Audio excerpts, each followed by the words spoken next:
Good morning, everyone, and welcome to our webinar and our panel, which talks about student life. We get lots and lots of questions about what's it really like when I get to law school? Like, how different is it from undergrad? What kinds of things can I anticipate as a law student?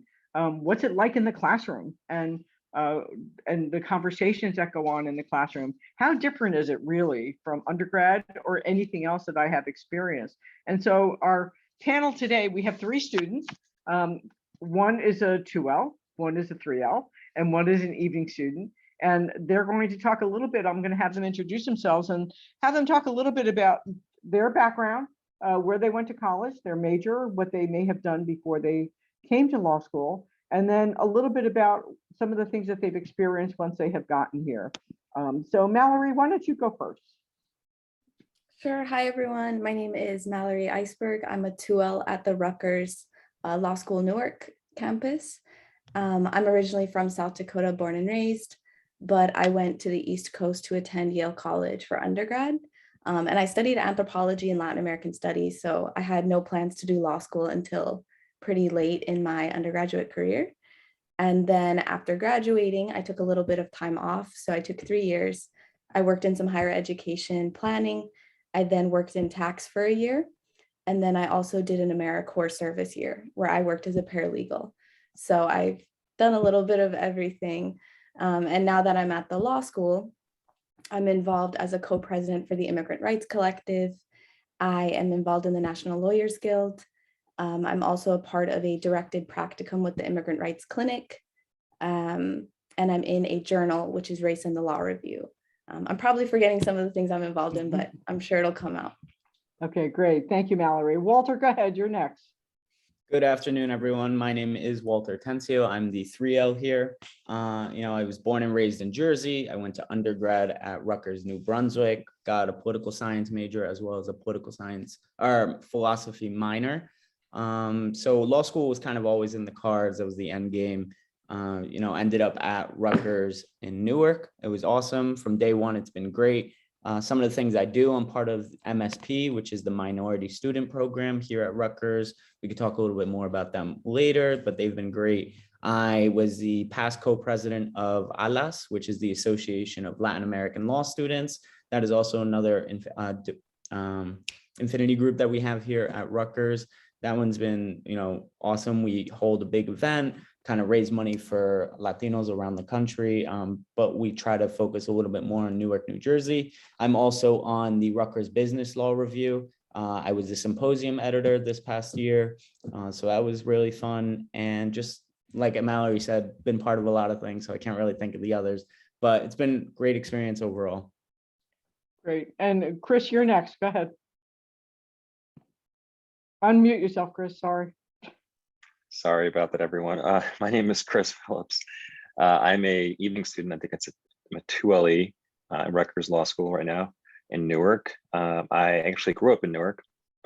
I went to Columbia University, graduated, I think, almost a decade ago now, maybe a little bit more than a decade ago, so I'm a little bit older.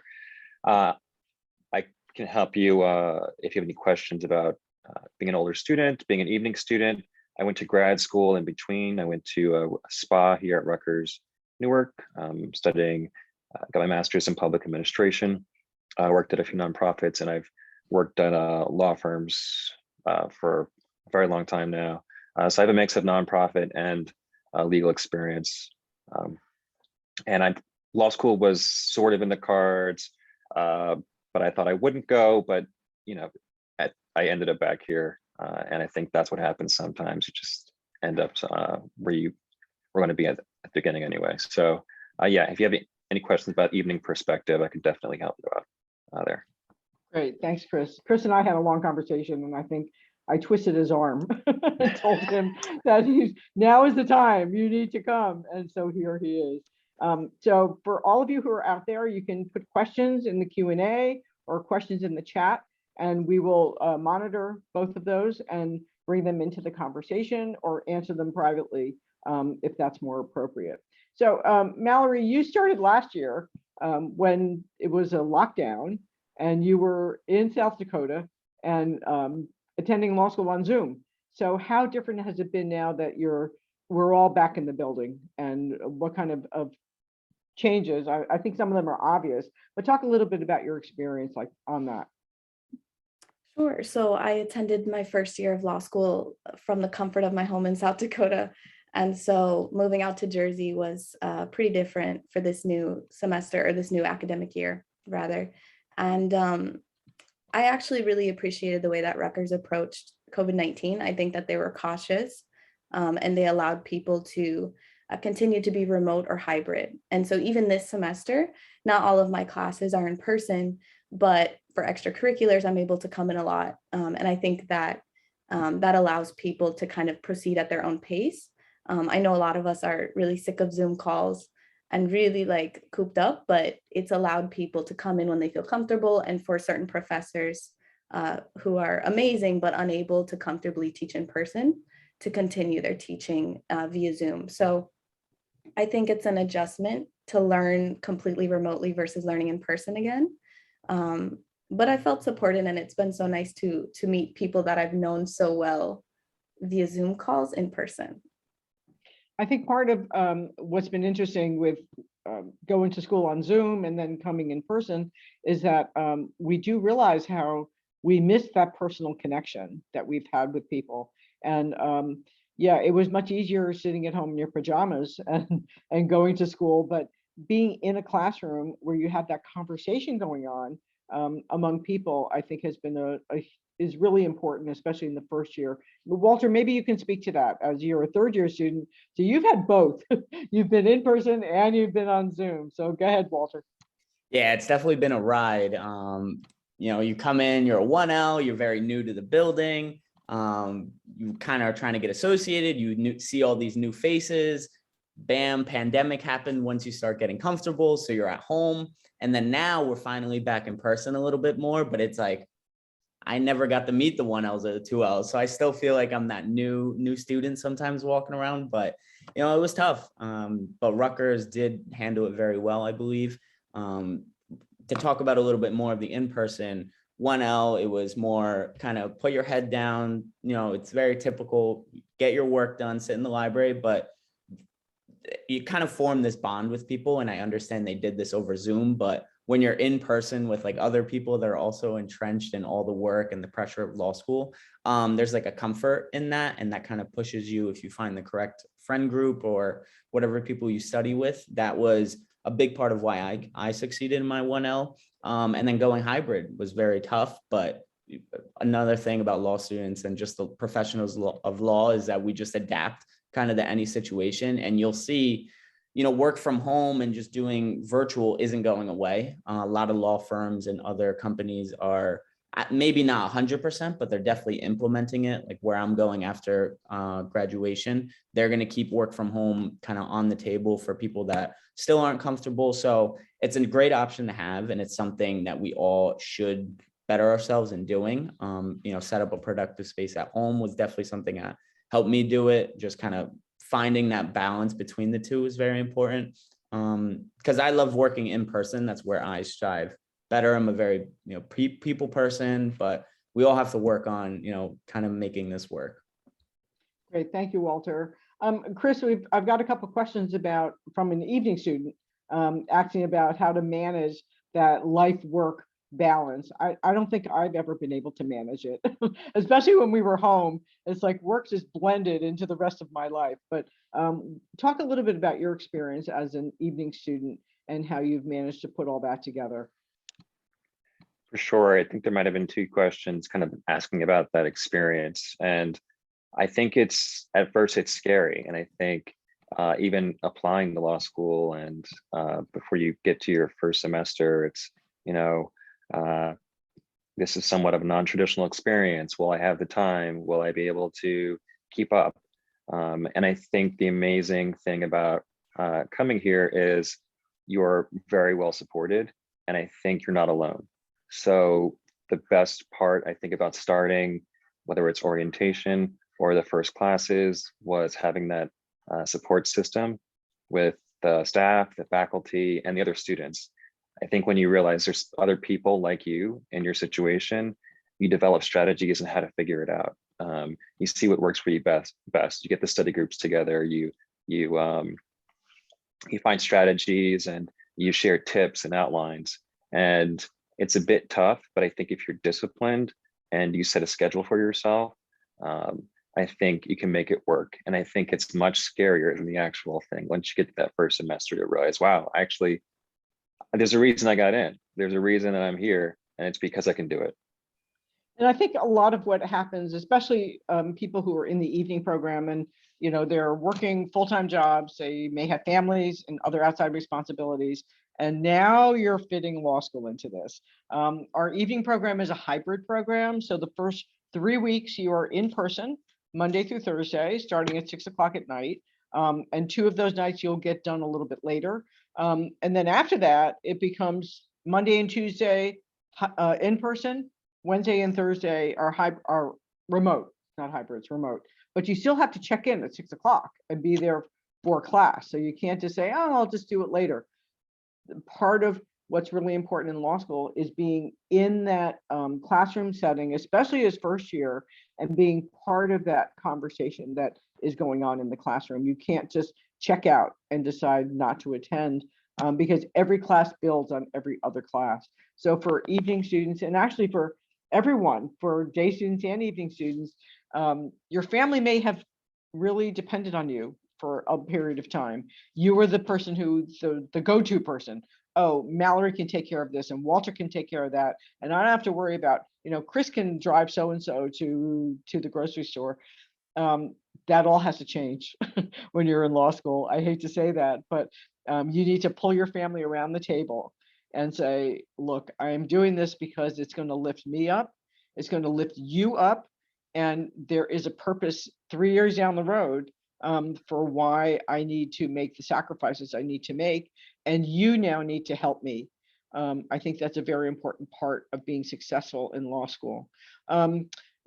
All 3 of you have been in the minority student program, which I didn't realize when I asked you to be on this Zoom. We did do another panel on MSP, but let's go back a little bit and talk about that. And I want to say that MSP is not the only support system that exists in the law school. We have a wonderful director of academic success, Eileen Pizzuro, who runs all kinds of programs. She just did a program this week about choosing upper level classes, but you'll see her at orientation where she will do outlining, case briefing, how to read a case, and you're going to sit there and go, oh my God, I can't believe I'm doing this, and not remember any of it.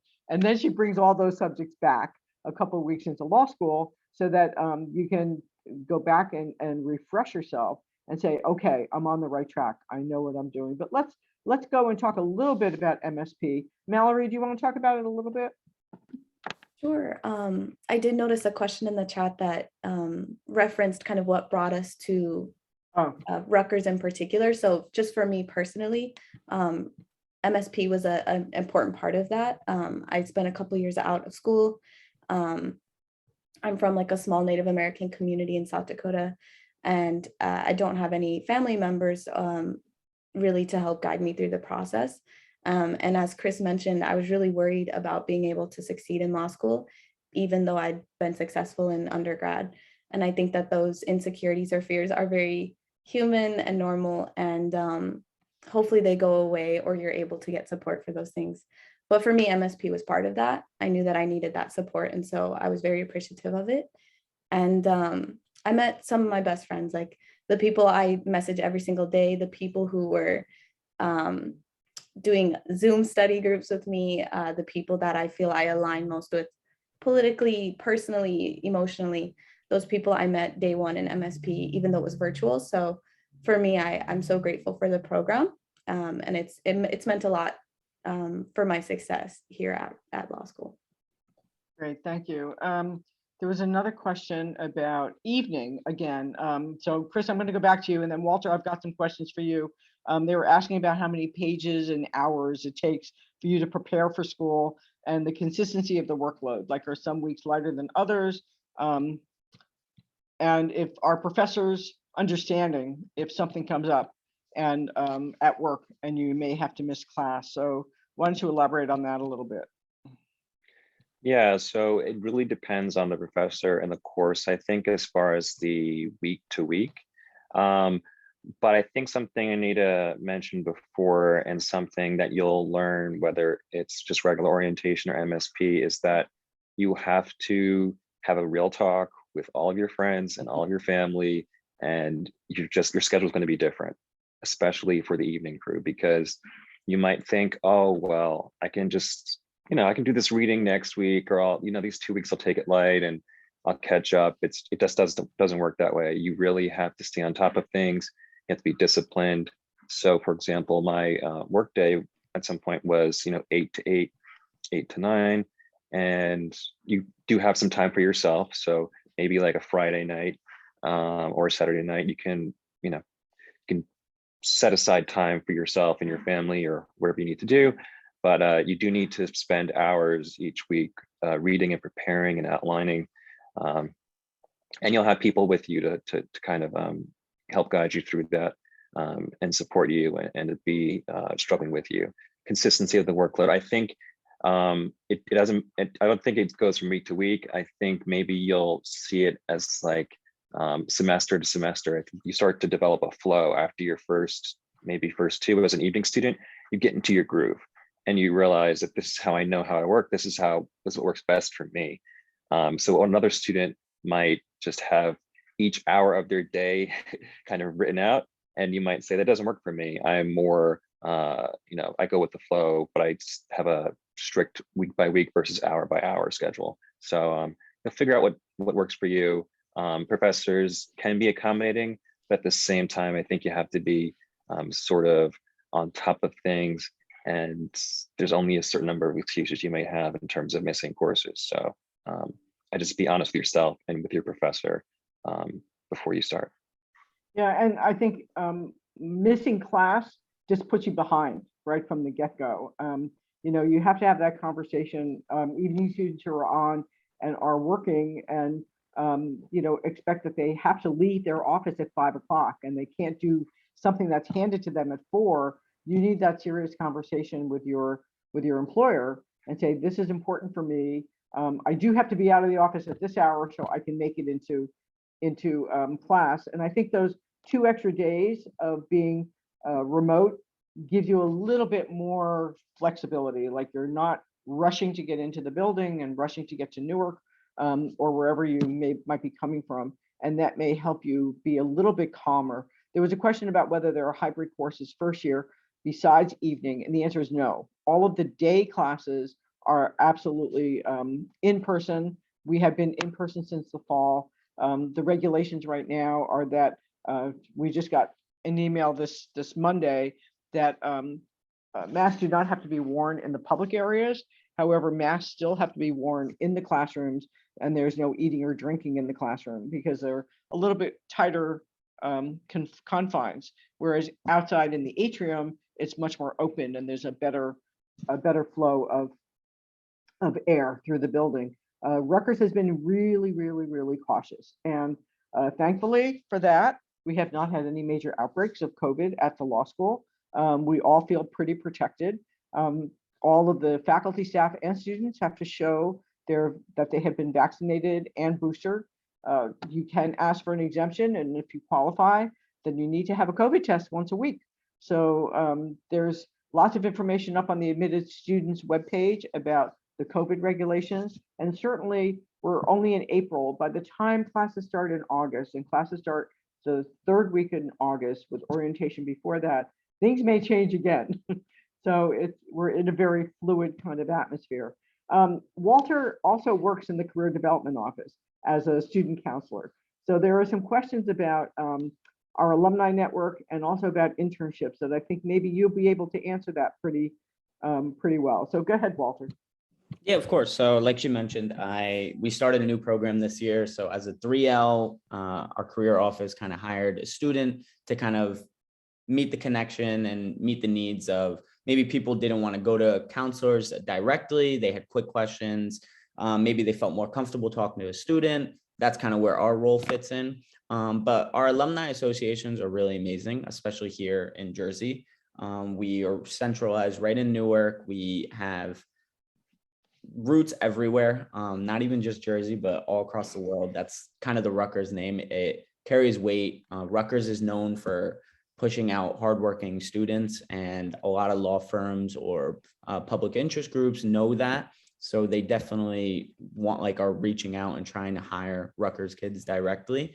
For example, you'll see law firms really come back every single year and hire Rutgers specifically.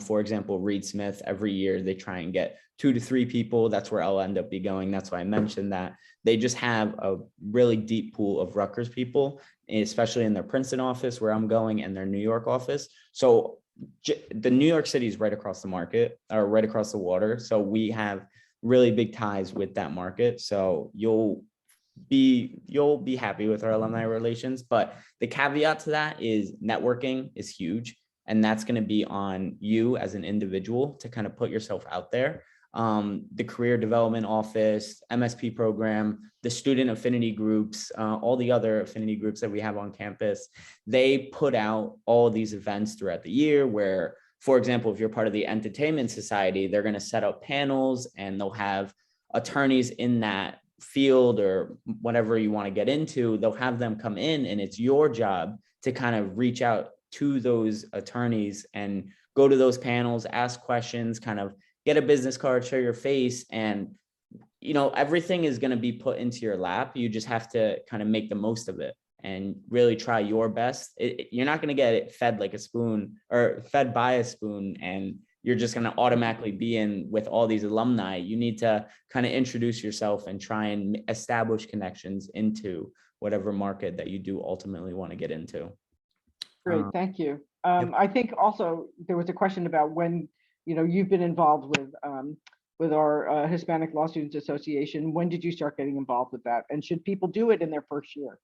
Yeah, so your first year, every affinity group or any group that you try and get into in general is going to be grades first, grade first, grade first. That's pretty much the number one decider in, the job that you can get besides networking. That's definitely the most influential piece. You can put your name in there. For me, I always knew I wanted to be part of ALAS just because, Latinos always stick together. But that was, you join their events. Like I mentioned, you go to their panels sometimes they do mixers, and, you find the time to do that, but you're not involved in setting up those events. You're not involved in running them and planning them. That is more for the older students who finally have learned how to balance their time.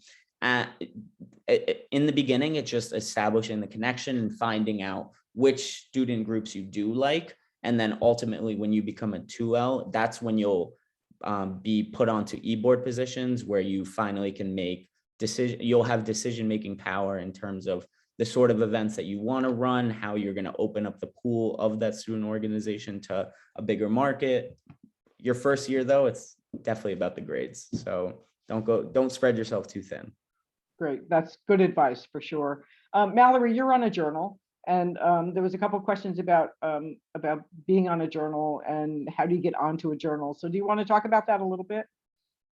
Sure, and hopefully my counterparts will step in if I say something that isn't correct. But there's a process called the write-on, and the write-on process just means that there's sort of a packet of information sent to all interested students who want to join any journal.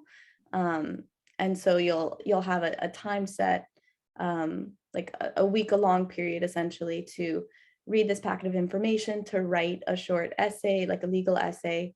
And after your first year, you'll have the tools and a lot more resources to know that format and know how to do that. And then you'll also have a test where you're essentially checking citations to make sure all the periods are in the right places, things are italicized, etc. And then every individual gets to rank the journals that they're interested in joining. And then you turn in your write-on packets, and they're sort of judged anonymously, and then you're placed. And at least my year, I think almost everybody who had interest in a journal got their first or second choice. I know that some years it might be a little bit more competitive, but I think it's a wonderful opportunity. I know for me, I joined a journal because I wanted to write about something near and dear to my heart, and I wanted to have more experience in starting a 50-page legal article from start to finish. It also gives you the opportunity to connect with a professor and to have someone advise you and to have a more personal connection with the professor. So I think it's a really great opportunity. I don't know if anybody else wants to supplement what I said, but yeah. Walter, you're on a journal. Why don't you talk about your experience a little bit? Yeah, so I'm on the Rutgers Business Law Review. Same process Mallory did. You do the write-on. I also want to throw in there, we have a legal citations that we do. It's very specific to the law. It's a nice thick blue book, we call it. So that's also part of it. You have to really know how to cite properly. So that's also something to get graded on. I wouldn't really worry about the write-on process, to be honest. Wait until you're over your 1L year to worry about that. You have too much from beginning of law school to that. But the journal itself has been a wonderful time. Like Mallory said, you write your legal note, kind of dissecting any aspect of the law that you choose that fits within the parameters of your journal.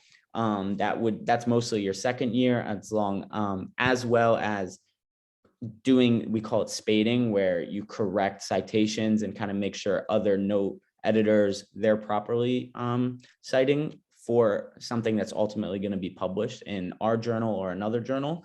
And then your 3L, you can finally choose to run for an e-board of that journal. So for example, I was the symposium editor, and in the Business Law Review this year, a hot topic, especially with the outbreak of COVID, was cryptocurrency. And just we partnered up with the corporate governance group here in Newark at Rutgers, and we hosted a big Zoom panel. It was 2 hours.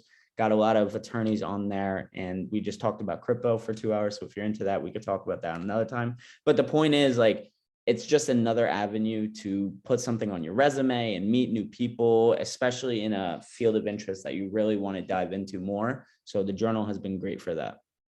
I want to add that we did a series called Hot Topics, where we had faculty on various topics related to legal work. And one of them was on the corporate law and on the cryptocurrency. And it was way over my head, but it's up on our website. So if you go to our admitted students page and click on Hot Topics and watch that that video, that recording of that session, and there's a bunch of others. There's one on immigration. There's one on reproductive rights. There's another one on juvenile justice and child advocacy. And they're really, really interesting. So if you have the time to click on those hot topics, and you get to hear from some of our faculty, both in Newark and Camden, about various areas of law that are really interesting, where a lot of things are going on at the moment. So do click onto that and get some information there.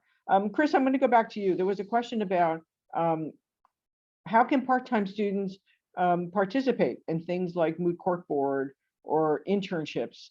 And I would say it's a little tricky if you're a full-time student, a full-time working person and a part-time student. So what are your thoughts on that?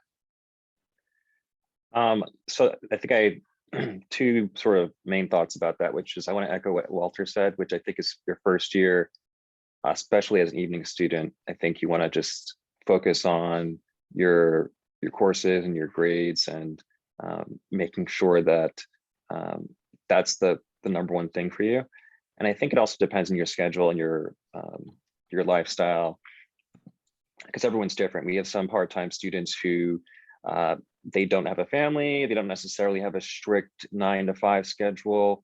I think after you get your feet wet, there is some flexibility. I think what's great about Rutgers Law is they have an amazing kind of part-time evening program, and there are ways to get involved for evening students. I think some students got really quickly involved with the it was Evening Students Association, or I'm probably messing up the name, but there's students who are find ways to be fully involved if they find time for it, and if they have a way to juggle their schoolwork, their work, and extracurriculars. So if you are really passionate about that, I think there's a way to find a way to get involved, but just make sure that you focus on the grades first, and finding a way to juggle everything in terms of your time and commitments.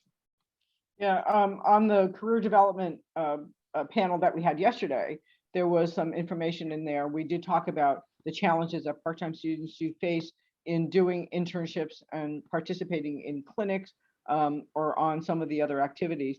And again, it depends on your schedule. There is a clinic in the summer, the entrepreneurship clinic, that is specifically for evening students, and it is run at night. And you get an opportunity to work with small business owners who are trying to incorporate and have to file papers to become an LLC. So it's one of those experiences where you're working live with people, with clients, and helping them with the guidance of the faculty members. But trying to do internships and also doing any of the clinics where you have to go to court, it does become a little trickier. And for some part-time students, they may work, they may, do the part-time program for maybe 2 years, maybe 2.5 years, and then decide, I'm not going to stay in this job. I'm working in marketing or I'm working in PR somewhere. Maybe it's time that I dump the job and switch over to full-time. And you can definitely do that. You can switch into full-time, and full-time students can switch into part-time. So there might be opportunities for you to think through, if you wanted to really do a clinic that is a litigation-based clinic. Courts are only open during the day. So you'd have to have either flexibility at work, or you have to decide, I'm fine, I can do this without working, and just move forward. Maybe Chris, you could talk a little bit about the clinics, because you've had some experience with them. Yeah, so sorry, I work with the clinics here, and just want to echo one thing that Anita said, which is that even if you are a part-time student, I think you're limited by when your schedule and also what you're willing to do and willing to chase. So every year there are students who are part-time students, but are able to kind of manipulate their schedule to find a way to work in the clinic. And each year, I think there are also other clinics that sometimes find a way to make it work with evening students. So don't always ask, always speak to a professor and see what opportunities there are for you. As far as the clinics, we have 12 clinics. There are a variety. We have immigrant rights. We have more business-oriented clinics. We have clinics that work with nonprofits, that work on with child advocacy. We work with, we have a criminal and youth justice clinic. There's if you have an interest, there's probably a clinic that works some way.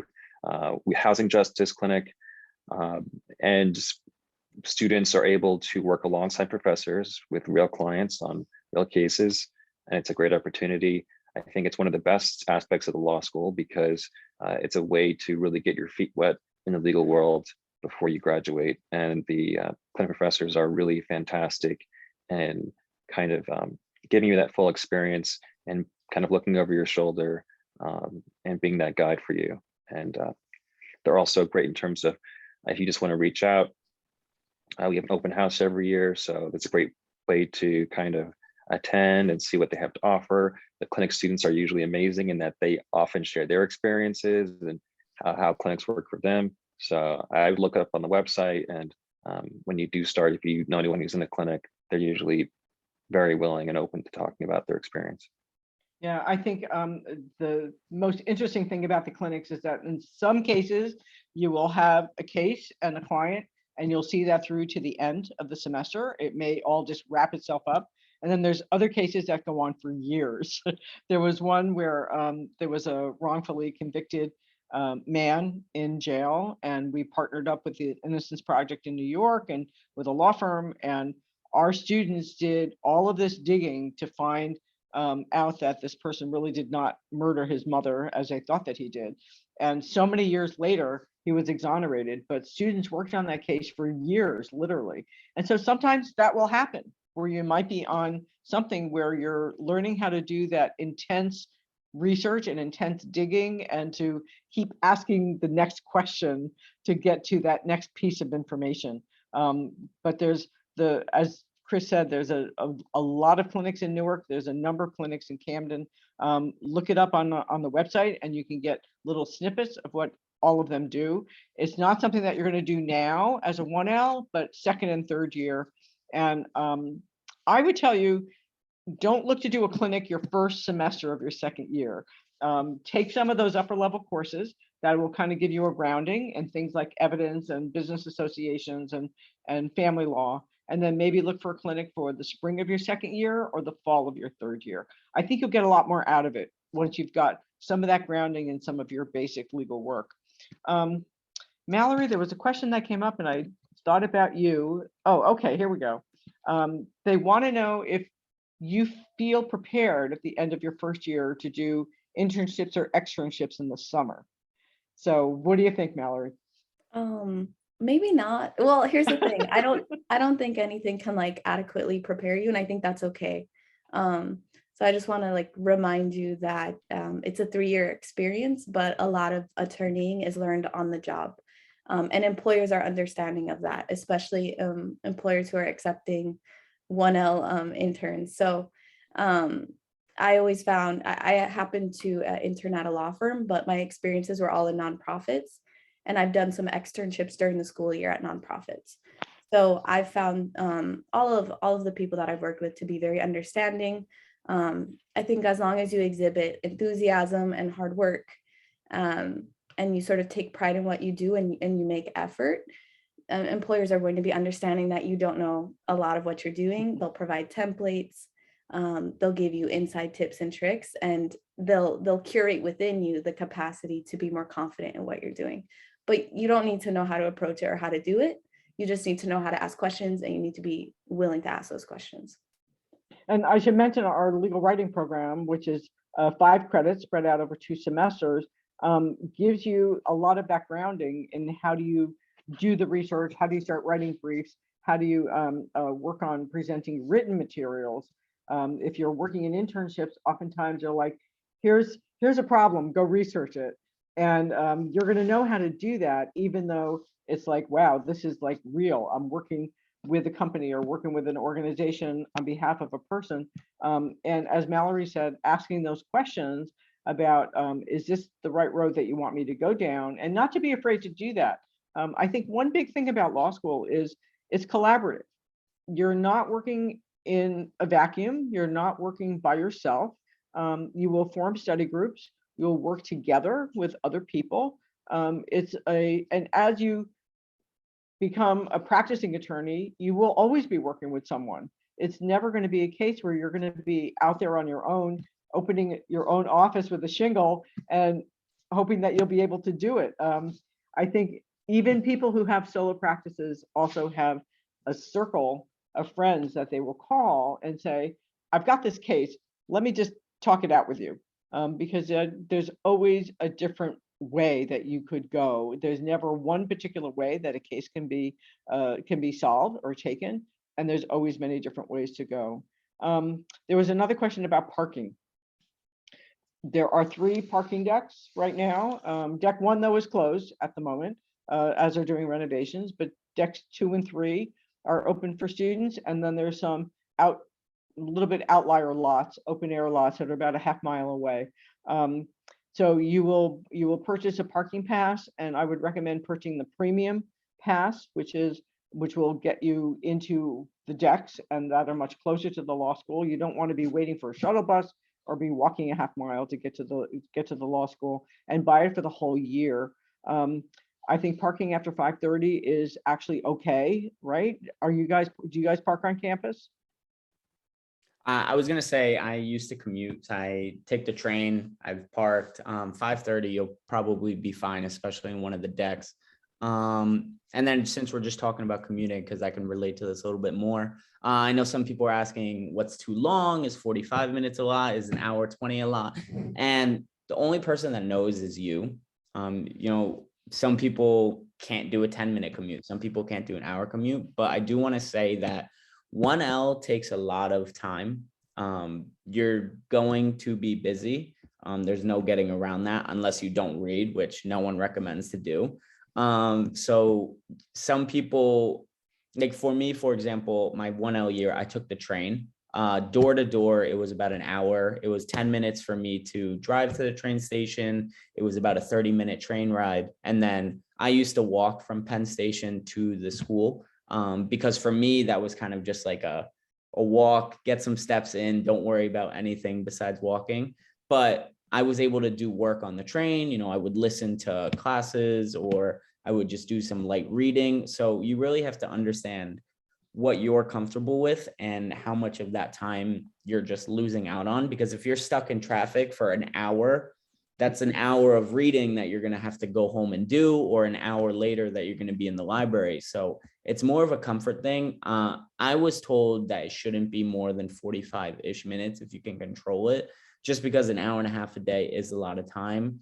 But you can combat that by waking up early. You know, if you're an early person or if you're a later night person, you stay in the library. The library pretty much is open till midnight for the most part, especially when the finals come around. So it's really just a comfort thing, but really try and shorten it as much as you can. There's a couple questions about getting from Penn Station or the Broad Street train station to campus. There are shuttle buses that are available. Just if you come into Penn Station, make sure you get on the right shuttle bus, because I one time got on the bus that went up to medical school and they wouldn't let me off anywhere along the way. So I had to go all the way back to Penn Station, which didn't make me happy. There is also light rail from Penn Station to the law school, which takes just a few minutes and it runs pretty regularly. And the Broad Street train station, which services like Montclair and further out, Boonton Line, Denville, that's walking distance. That's really about a 10-minute walk from Broad Street, although there is a shuttle bus that will take you down University Avenue to the law school. I think you have to, as Walter said, decide what's your comfort zone with commuting. For the day students, we talked about evening and about that program a little bit. Day students, your classes are going to be pretty grouped together from Tuesday to Thursday. So Monday and Friday will be lighter days. Those are going to be your legal writing days. Tuesday, Wednesday, Thursday, you will have contracts, torts, and criminal law. 2 classes in the morning, and you have to be here by 9:30. Classes start at 9:30. A big break in the middle of the day, and then another class that starts at 2:30 that gets done at 3:45. So you'll be able to, we will split the day students up into smaller sections of about, it depends on how many sections we have, but you should have about 30 to 35 people per section. One of your classes, one of your big classes will be taught to you in that small section.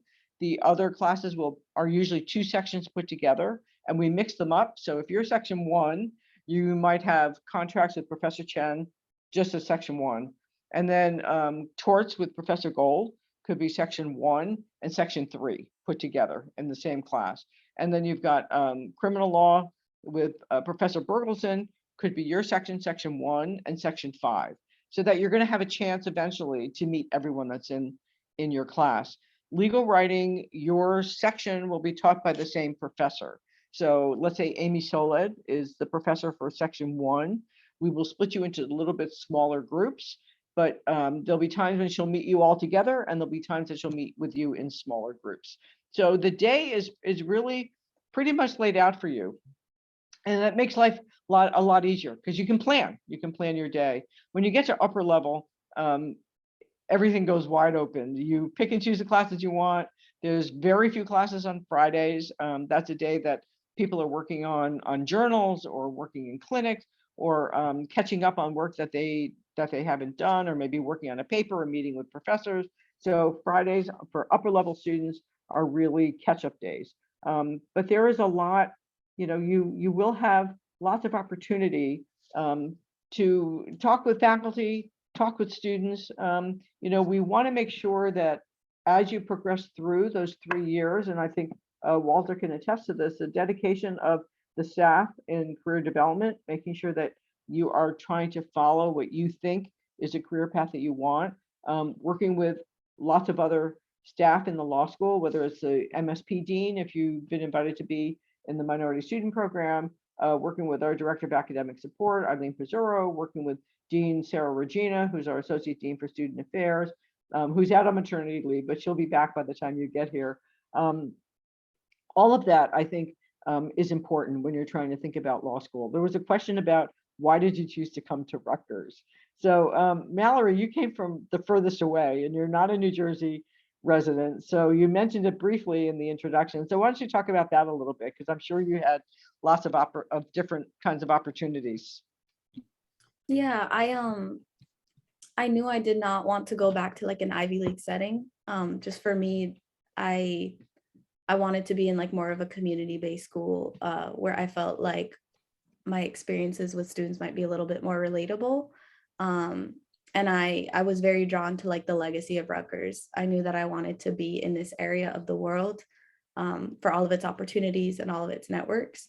And then ultimately, like I mentioned earlier, the MSP program was important for me in making that decision because I had been out of school for a bit, and I knew that I would greatly benefit from having a bit more of a community to support me.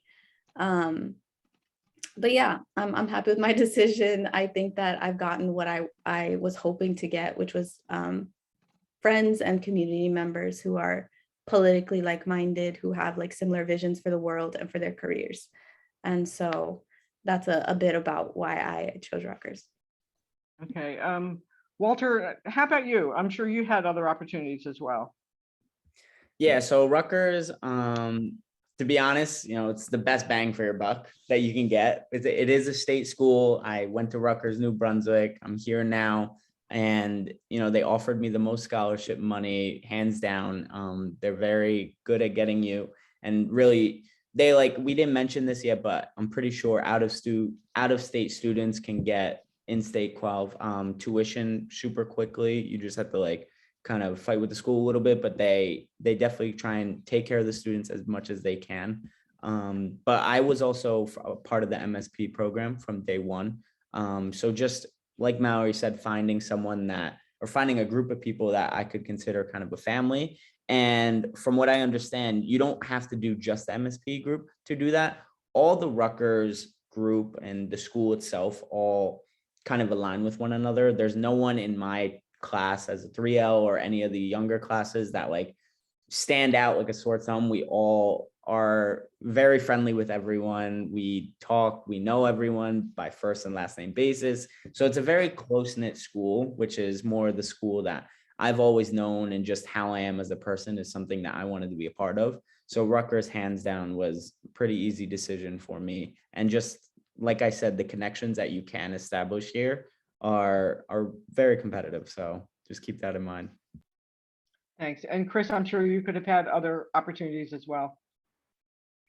Well, I do want to say it's great, especially for the people who are part-time or evening. I'm not really sure. A lot of schools just don't have this option for people who are in this situation. And I do think that the diversity, the amount of opportunities, and like Walter said, the bang for your buck, it's really hard to match elsewhere. And I just think that once you meet the people here, the students, the faculty, the staff, they care so much and they're so passionate. And I think especially if you're passionate about social issues in particular, I think it's hard to match what you can find here. And I think once you start classes and once you meet your fellow students, I think you'll realize, okay, this makes a lot of sense. Like, this is where I'm supposed to be. And I'm really happy I've made it. I think for many students, I wish that it wasn't COVID and you had an opportunity to visit a little bit more and be able to sit in on a class and see the students in the classroom, because every law school has a different kind of personality. And back pre-COVID, many students would go and visit and see what it was really like, get to meet some students, get to meet some faculty. But I think that we tried to do a good job with our virtual tours that are up on the website. We may open up a little bit to have some small tours in the coming weeks, so watch your emails for that. I think you have to decide what works the best for you. And as the students mentioned, every school has its own personality. It has its own sense of community. It has its own mission. And not every student feels comfortable at every school. And then when you're starting to think through, well, this school seems to be higher ranked, but maybe you're not going to be happy when you're there. And that's something to think about as well. There was a question about grading, and I'll talk about that very quickly. Anonymous grading. So when you take your exams at the end, and I'm sure our students can talk about the terror that happens when it's like, oh my God, it's exam time.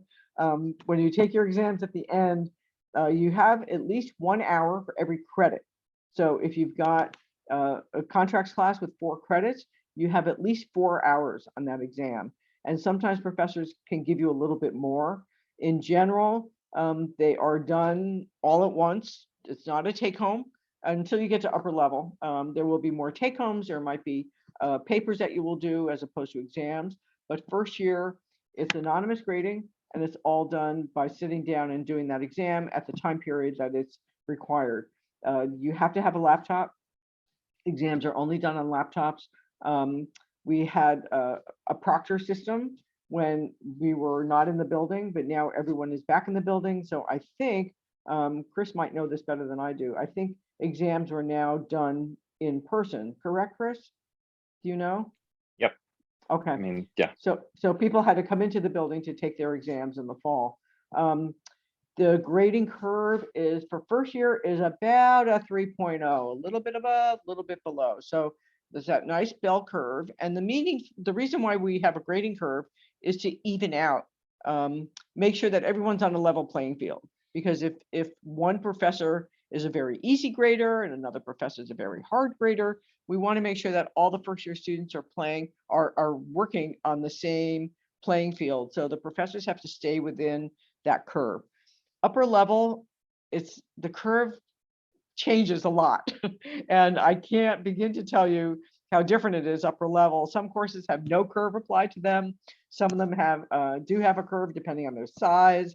So it's all different upper level, but it's not important right now. Just know that the first year it is on a grading curve.